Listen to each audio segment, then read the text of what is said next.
ପ୍ରେମମୂର୍ତ୍ତି ସବରୀ। ତ ମହାଭାରତର ଗୋଟେ ସୁନ୍ଦର ପ୍ରସଙ୍ଗ ମିଳେ। ଭଗବାନ ଶ୍ରୀକୃଷ୍ଣଚନ୍ଦ୍ର ହସ୍ତିନାପୁରକୁ ସନ୍ଧି ଉଦ୍ଦେଶ୍ୟରେ ଯାଇଥାନ୍ତି। କୌରବମାନଙ୍କର ମହା ଆଡ଼ମ୍ବରପୂର୍ଣ୍ଣ ରାଜମହଲରେ ରହିବା ପାଇଁ ଧୃତରାଷ୍ଟ୍ର ନିମନ୍ତ୍ରଣ ଦେଇଥାନ୍ତି। 56 ଭୋଗର ଖାଦ୍ୟ ରୋଷେଇ କରାଯାଇଥାଏ, କିନ୍ତୁ ଭଗବାନ ତାହା ସ୍ୱୀକାର କଲେ ନାହିଁ। ଏଠି ସବରୀ ମାଙ୍କ ପ୍ରସଙ୍ଗରେ ଆଲୋଚନା କରିବାର ଅଭିପ୍ରାୟ ଯେ ଭଗବାନ କେଉଁଠାକୁ ଯାଆନ୍ତି ଆଉ କାହାକୁ ଅପେକ୍ଷା କରିଥାନ୍ତି, କାହାର ଶ୍ରଦ୍ଧା ଆଉ ପ୍ରେମ କେତେ ତାହା ଜାଣିବା ପାଇଁ ସୁନ୍ଦର ଉଦାହରଣ ମାଧ୍ୟମରେ ଆମେ ନିଶ୍ଚିନ୍ତ ଭାବରେ ସେହି ସାର ଗର୍ଭକ ଭକ୍ତିର ରସକୁ ଆସ୍ୱାଦନ କରିପାରିବା। ତ ଭଗବାନ ଜାଣିପାରିଲେ ଯେ ଜୀବର ଅଧିକାରୀ ଯୋଗ୍ୟ ହୋଇପାରିନି। ଯାହାର ହୃଦୟଟା କୁଟିଳ ନା, ଯାହା ଘରେ ମୋର ରହିବାର କି ଖାଇବାର ନାହିଁ। ସଭାରେ ଅନେକ ବଡ଼ ବଡ଼ ରାଜା ବିରାଜମାନ କରିଥିଲେ। ରାଜାମାନେ ଭାବୁଥିଲେ କି ଭଗବାନ ଦୁର୍ଯ୍ୟୋଧନ ଘରେ ଆଉ ଧୃତରାଷ୍ଟ୍ରର ନିମନ୍ତ୍ରଣ ପ୍ରତ୍ୟାଖ୍ୟାନ କରିଦେଲେ ଆମ ଘରେ ଆତିଥ୍ୟ ଗ୍ରହଣ କରିବେ, କିନ୍ତୁ ଭଗବାନ ସେହି ରାଜାମାନଙ୍କୁ ବି ସ୍ୱୀକାର କଲେ ନାହିଁ। ଶେଷରେ ଦ୍ରୋଣାଚାର୍ଯ୍ୟ କହିଲେ, ହେ କେଶବ, ଆପଣ ସମସ୍ତଙ୍କୁ ଅସ୍ୱୀକାର କରୁଛନ୍ତି, ତେବେ ଆଜି କ'ଣ ଆପଣ ଭୋଜନ କରିବେନି କି? ଭୋଜନ ସାମଗ୍ରୀ ପରା ହେଇଗଲାଣି, ଆପଣ ନିଶ୍ଚୟ କେଉଁଠି ତ ଭୋଜନ କରିବେ ନା। ଦୁର୍ଯ୍ୟୋଧନ ଘରେ ଭୋଜନ କରିବା ପାଇଁ ଯଦି ମନ କରୁନାହାନ୍ତି, ଠିକ୍ ଅଛି, ତେବେ ମୋ ଘରକୁ ଆସନ୍ତୁ। ଭଗବାନ ମନେ ମନେ ଭାବିଲେ, ବ୍ରାହ୍ମଣ ବହୁତ ବିଦ୍ୱାନ ହୋଇଗଲେ ଜ୍ଞାନାଭିମାନ ତାକୁ ମାରି ପକାଏ, ଆଉ ଅପାଠୁଆ ହେଲେ ଅଜ୍ଞାନ ତାକୁ ମାରି ପକାଏ। ମୋର କୌଣସି ବ୍ରାହ୍ମଣ ଘରକୁ ଯିବାର ନାହିଁ, କୌଣସି ରାଜ ସମ୍ପଦକୁ ଯିବାର ନାହିଁ। ଦ୍ରୋଣାଚାର୍ଯ୍ୟ ଆଉ ଅନ୍ୟ ସମସ୍ତ ବ୍ରାହ୍ମଣଙ୍କୁ ସେ ମନା କରିଦେଲେ। ଭଗବାନ ସେମାନଙ୍କୁ କହିଲେ, ଆଜି ଗଙ୍ଗା କୂଳରେ ଥିବା ମୋର ଜଣେ ଭକ୍ତଙ୍କ ପାଖକୁ ଯିବି। ଏଠି ସମସ୍ତ ମୁନି ଋଷି ପ୍ରଭୁ ରାମଙ୍କୁ ତାଙ୍କ ଆଶ୍ରମକୁ ପଛରେ ନେବା ପାଇଁ ଇଚ୍ଛା କରୁଛନ୍ତି, କିନ୍ତୁ ପ୍ରଭୁ ରାମ କହୁଛନ୍ତି ଆଶ୍ରମ କେଉଁଠି ଅଛି? ସବରୀ ମାଙ୍କ ଆଶ୍ରମ କେଉଁଠି ଅଛି ଯେଉଁଠିକି ଆମେ ଯିବୁ? ସମସ୍ତେ ଆଶ୍ଚର୍ଯ୍ୟ। ଠିକ୍ ସେହିଭଳି ଭଗବାନ ସାରଥୀକୁ ରଥ ଚଳେଇ ଗଙ୍ଗା କୂଳକୁ ନେଇଯିବା ପାଇଁ କହିଲେ। ତ ସାରଥୀ ବିଦୁରଙ୍କ କୁଟୀର ସମ୍ମୁଖକୁ ରଥ ବି ଚଳେଇକି ନେଇକି ଗଲେ। ଭଗବାନ ଜାଣିଥିଲେ ମୋ ବିଦୁର ଅନେକ ସମୟ ହେବ ମୋତେ ଅପେକ୍ଷା କରି ରହିଛି, ଆଜି ମୁଁ ତା ପାଖକୁ ଅବଶ୍ୟ ଯିବି। ଏଣେ ବିଦ୍ୱାନ ରାଜପଣ୍ଡିତ ବ୍ରାହ୍ମଣ ଚାରିଆଡ଼େ ଚାଞ୍ଚଲ୍ୟ ସୃଷ୍ଟି। ଭଗବାନଙ୍କ ପାଇଁ ଏତେ ସ୍ୱାଦିଷ୍ଟ ଭୋଜନ ରାଜମହଲରେ ଅପେକ୍ଷା କରିଛି, କିନ୍ତୁ ପ୍ରଭୁ ହତାଦର କରି ସେ ଜାଗାରୁ ଯାଇ ଗଙ୍ଗା କୂଳରେ ପହଞ୍ଚିଲେଣି। ଏଣେ ବିଦୁର ମନେ ମନେ ଭାବୁଥିଲେ, ମୁଁ ବୋଧେ ଯୋଗ୍ୟ ହୋଇନି, ଭଗବାନ ମୋ ଘରକୁ ଆସୁନାହାନ୍ତି। ଦୁଆର ବନ୍ଦ କରି ବିଦୁର ଆଉ ତାଙ୍କ ସ୍ତ୍ରୀ ସୁଲଭା ଭଗବାନଙ୍କର କୀର୍ତ୍ତନ କରୁଛନ୍ତି। ଶ୍ରୀକୃଷ୍ଣ ଗୋବିନ୍ଦ ହରେ ମୁରାରେ, ହେ ନାଥ ନାରାୟଣ ବାସୁଦେବ, ହେ ନାଥ ନାରାୟଣ ବାସୁଦେବ, ହେ ନାଥ ନାରାୟଣ ବାସୁଦେବ। କୃଷ୍ଣାୟ ବାସୁଦେବାୟ ଦେବକୀ ନନ୍ଦନାୟ च ନନ୍ଦଗୋପକୁମାରାୟ ଶ୍ରୀକୃଷ୍ଣାୟ ନମୋ ନମଃ। ସେମାନେ ଯାହାଙ୍କର କୀର୍ତ୍ତନ କରୁଛନ୍ତି ନା, ସେ ସ୍ୱୟଂ ତାଙ୍କ ଦୁଆରେ ବନ୍ଧରେ ଠିଆ ହୋଇଯାଇଛନ୍ତି।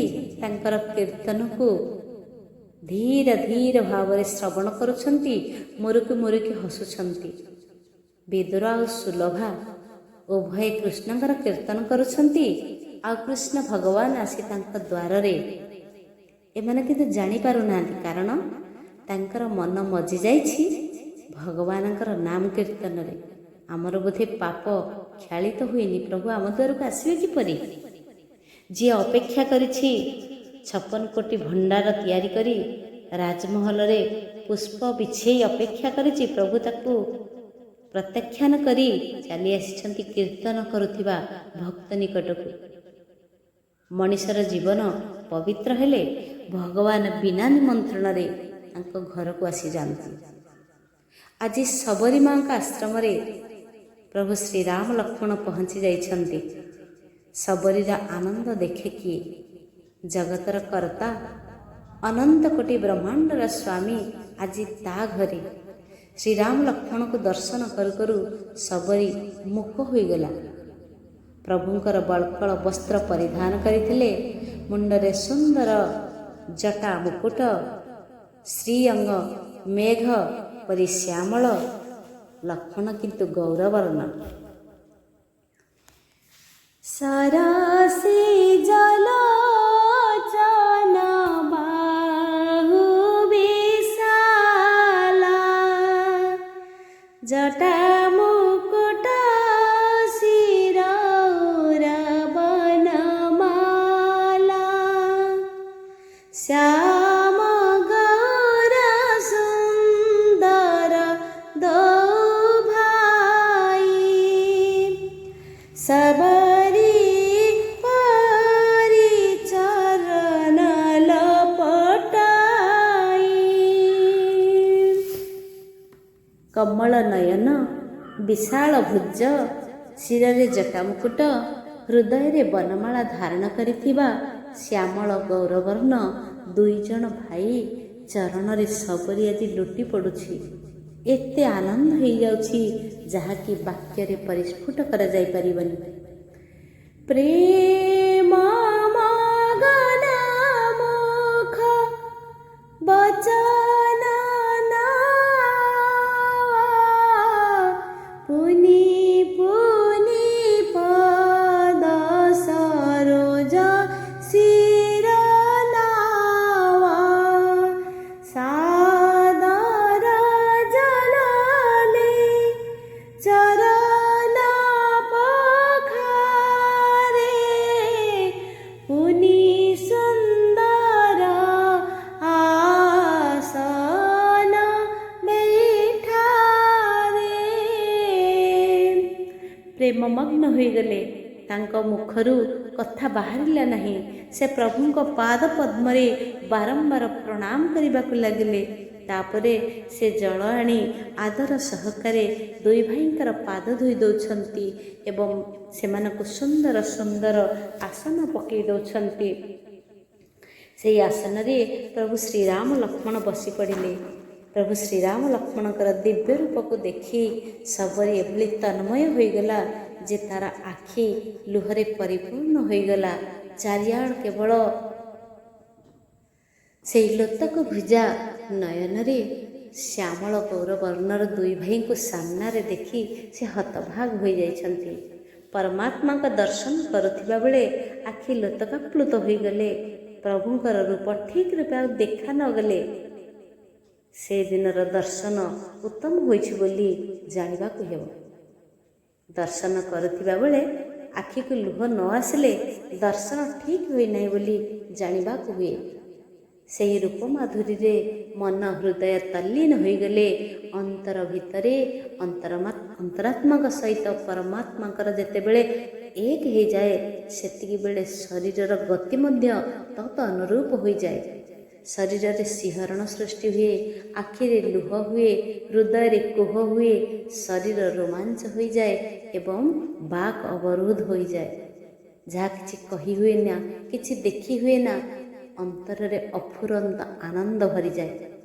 ତାହା ହେଉଛି ଭଗବାନଙ୍କୁ ଦର୍ଶନ କରିବାର ଗୋଟେ ସୁନ୍ଦର ସଂକେତ ମିଳିଯାଏ।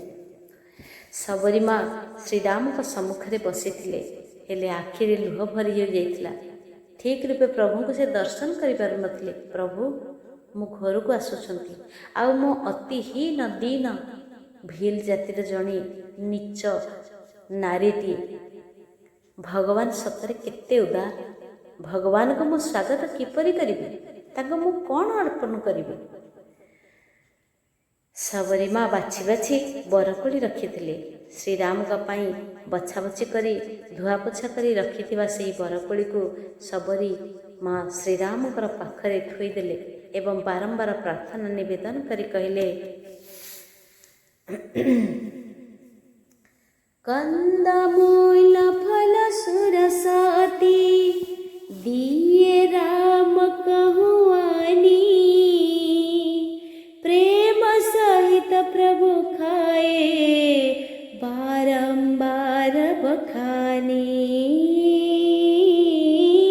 प्रेम सहित प्रभु खाए बारंबार बखानी। पानी जोरी आगे भये ठाड़ी, प्रभु ही बिलोकी प्रीति अति बाड़ी, केही विधि आस्तुति करो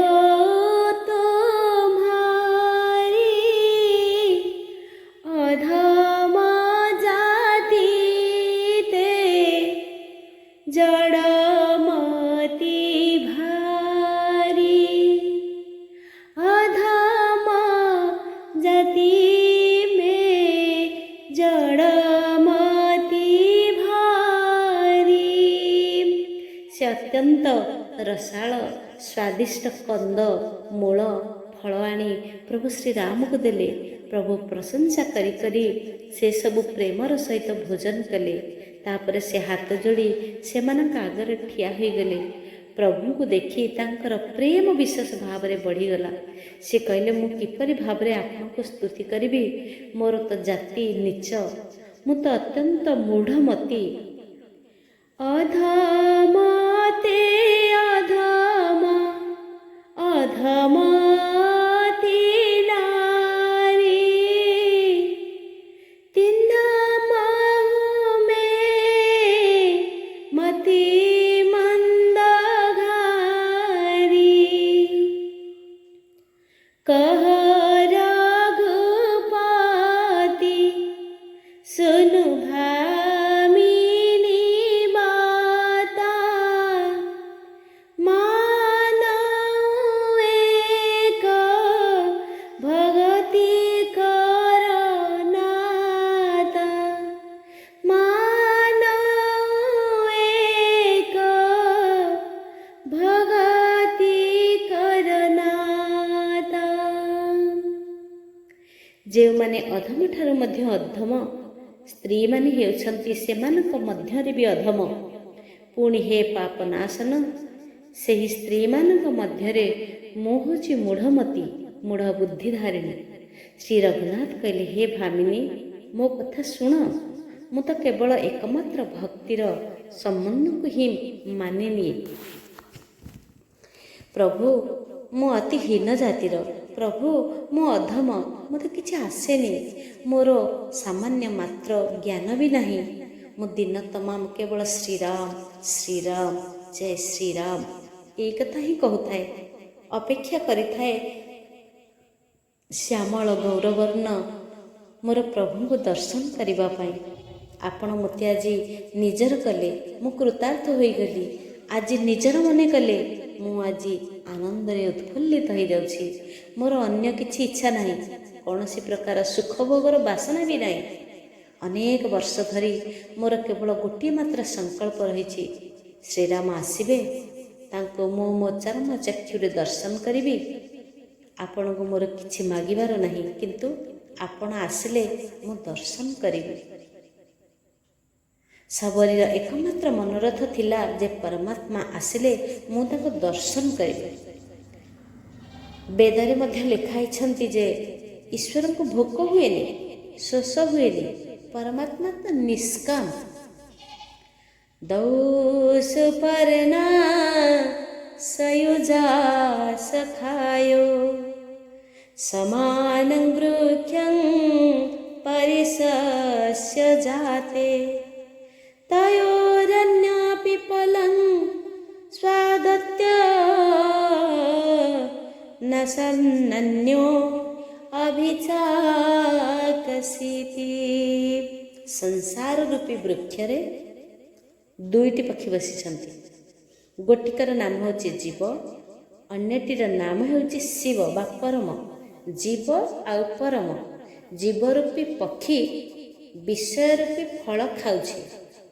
ଅନ୍ୟ ପିପଳ ସ୍ୱାଦୁ ଅଛି, କିନ୍ତୁ ଏହା ଦୁର୍ବଳ, ବଡ଼ ଦୁଃଖୀ। କିନ୍ତୁ ଶିବରୂପୀ ପକ୍ଷୀ ପରମାତ୍ମା ଫଳ ଖାଏ ନାହିଁ।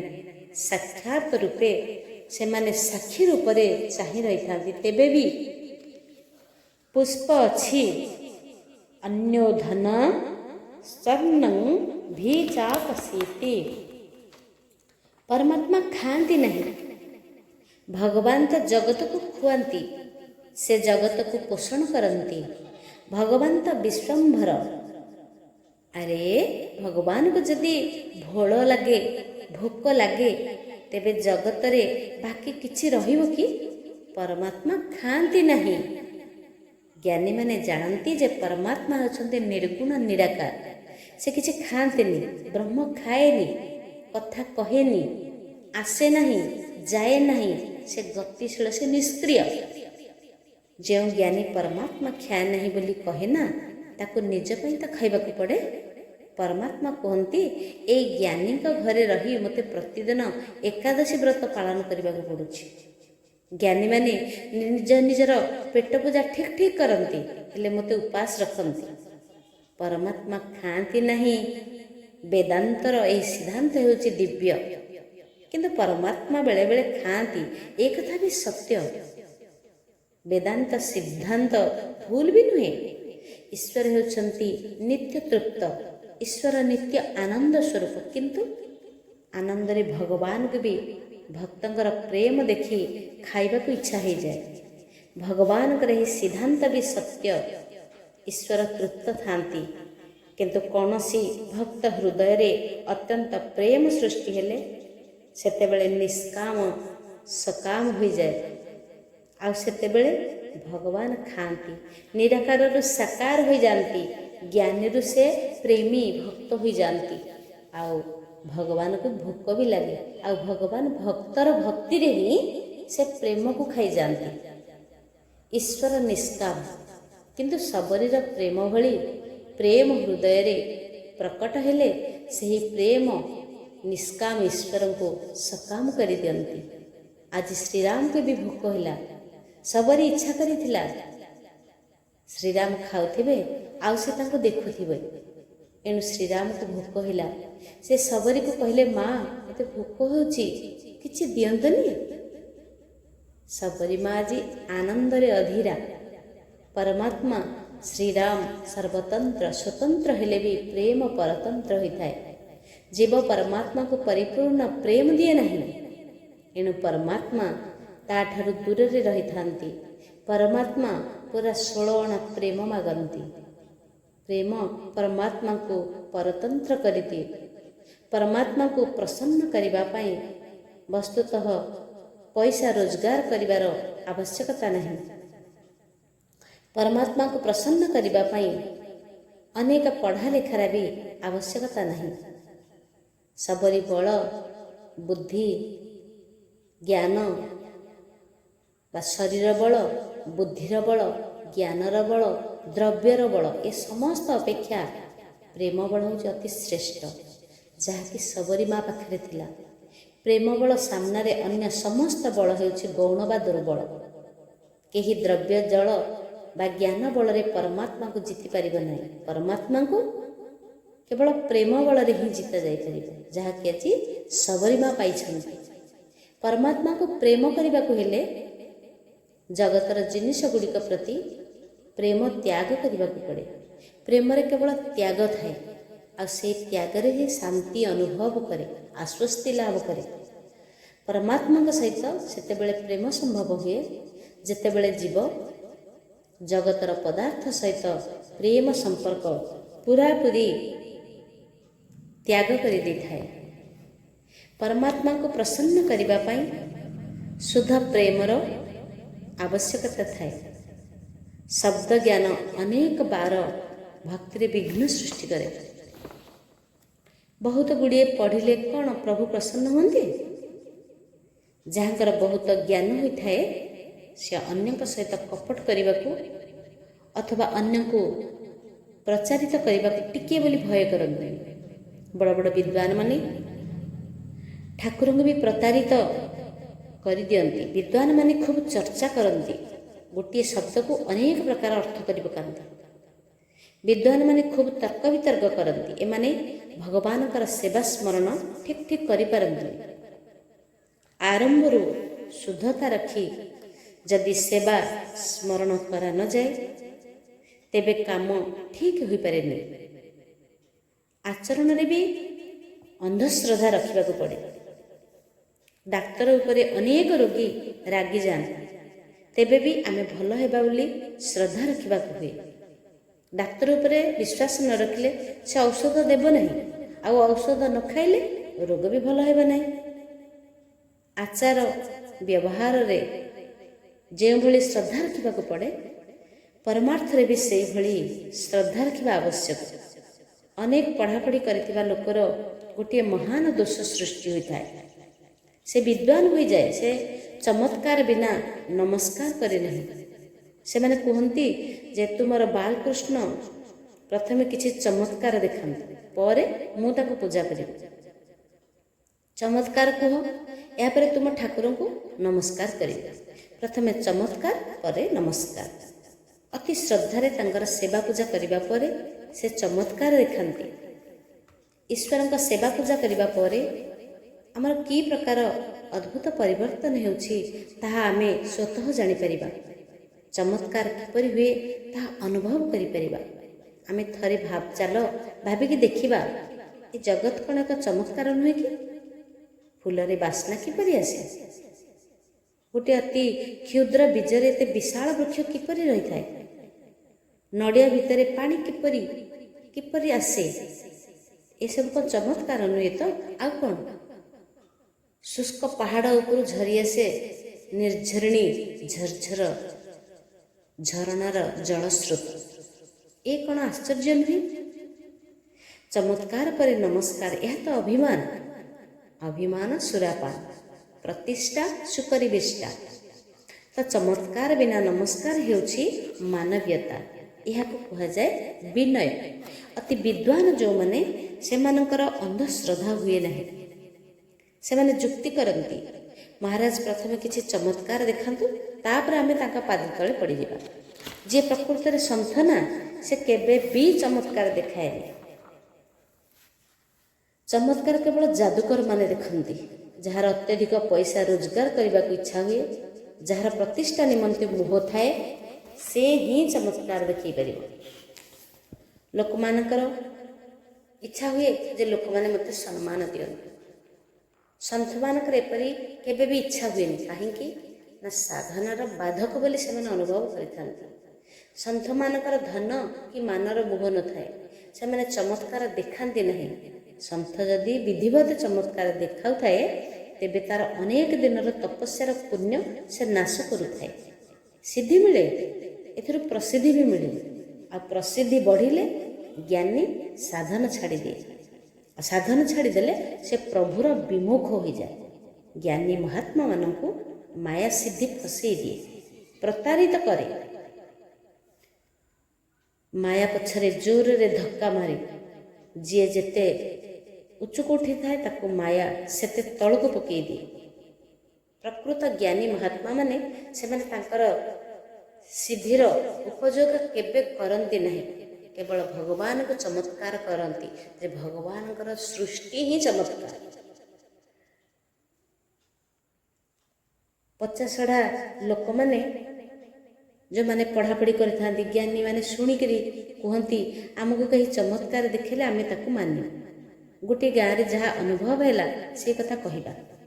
ତ ଜଣେ ପ୍ରଫେସର ବସିଛନ୍ତି, ସେ ଅନେକ ବହି ଅନେକ ଶାସ୍ତ୍ର ବି ପଢ଼ିଥିଲେ। ସେ କହିଲେ, ମହାରାଜ ଆପଣ କହିଛନ୍ତି ଠାକୁରଙ୍କୁ ପାଣି ବି ଅର୍ପଣ ନ କରି ପିଇବା ଅନୁଚିତ ନା? ଆପଣଙ୍କ କଥା ଶୁଣିବା ପରେ ମୁଁ ଘରେ ଠାକୁରଙ୍କ ସେବା ପୂଜା କରିବା ଉଚିତ ବୋଲି ଜାଣିଲି।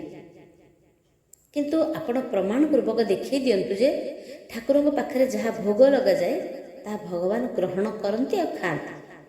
ଆପଣ କହୁଛନ୍ତି, ତେଣୁ ଆମେ ଶୁଣିବା ଉଚିତ। ଏହା ଠିକ୍ କଥା ନୁହେଁ। ବର୍ତ୍ତମାନ ଯୁଗ ହେଲା ବିଜ୍ଞାନର ଯୁଗ।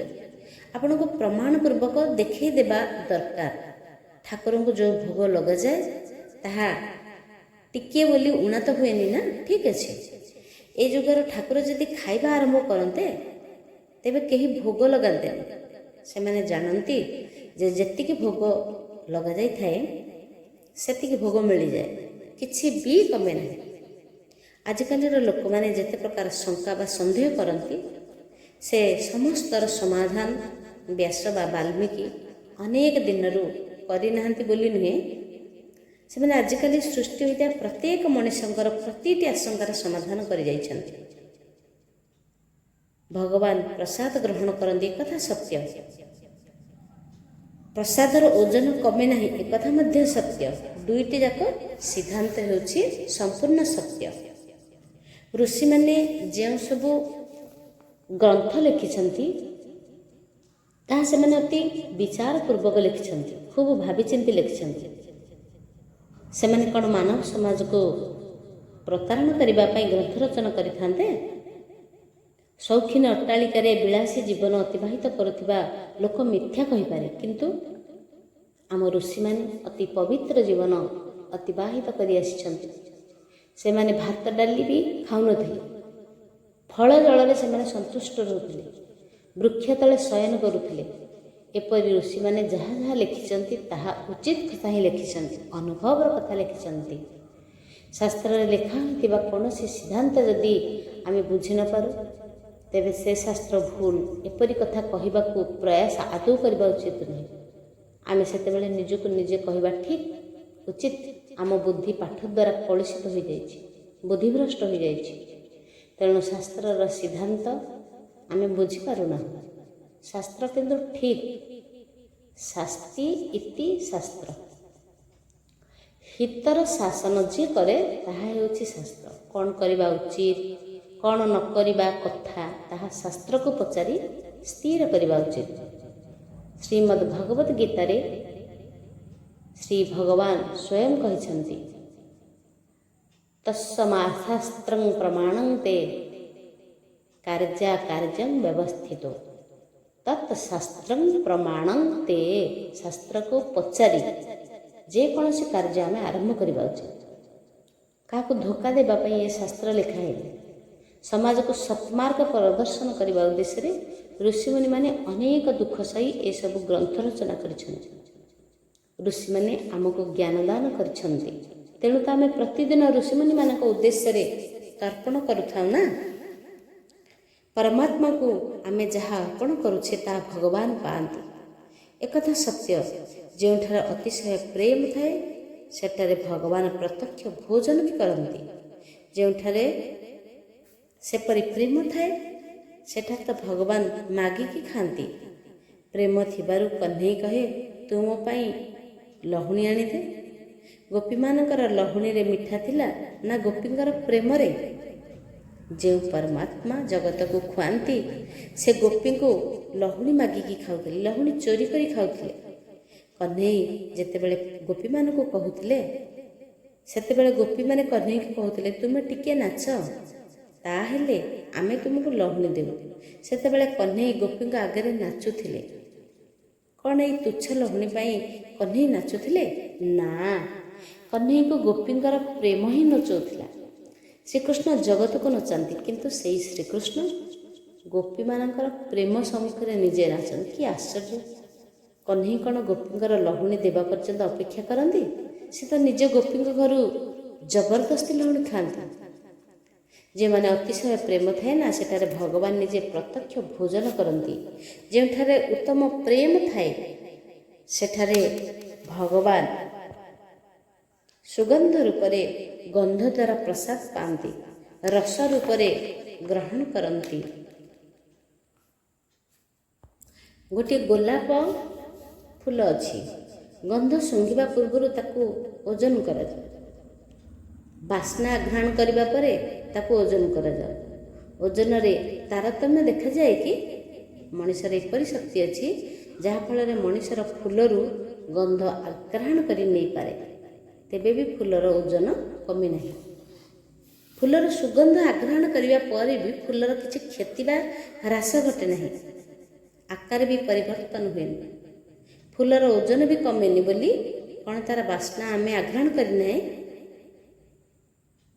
परमात्मा रस स्वरूप। उपनिषद सुंदर श्लोक अच्छी रसो वै सह रसज्ञे वायं लब्धानंदी भवति शुद्ध स्नुते सर्वान् कामान् ब्रह्मणा सहोपस्थिति।